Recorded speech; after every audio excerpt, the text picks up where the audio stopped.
On m'a parlé des spécialités du coup de l'armée de l'air. On m'a parlé de contrôleur aérien. Complètement par hasard, je me suis intéressée. J'ai signé. Donc après, c'était parti pour la formation et puis c'est une véritable vocation que j'ai trouvée ici. Le métier me passionne vraiment.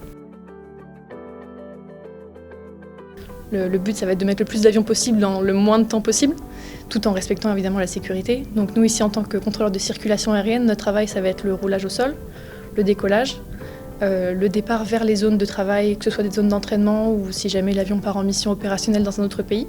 Donc ça va être le départ vers ces pays, vers ces missions-là. Et ensuite, au retour, le guidage vers le terrain, ça dépend surtout de la météo. Quand il fait très beau, des jours comme aujourd'hui, ça se passe bien parce que le pilote a plusieurs dizaines de kilomètres voit le terrain, donc c'est facile. Quand il fait pas beau, on est surtout important à ce moment-là, parce qu'on est les yeux du pilote. Aujourd'hui, je crois que l'équipe, on est sur du 50-50. C'est vrai que c'est agréable quand même de travailler avec autant de femmes que d'hommes. On est plus à l'aise, c'est sûr. Puis on voit que plus les générations avancent, plus le nombre de femmes augmente en fonction des âges. Donc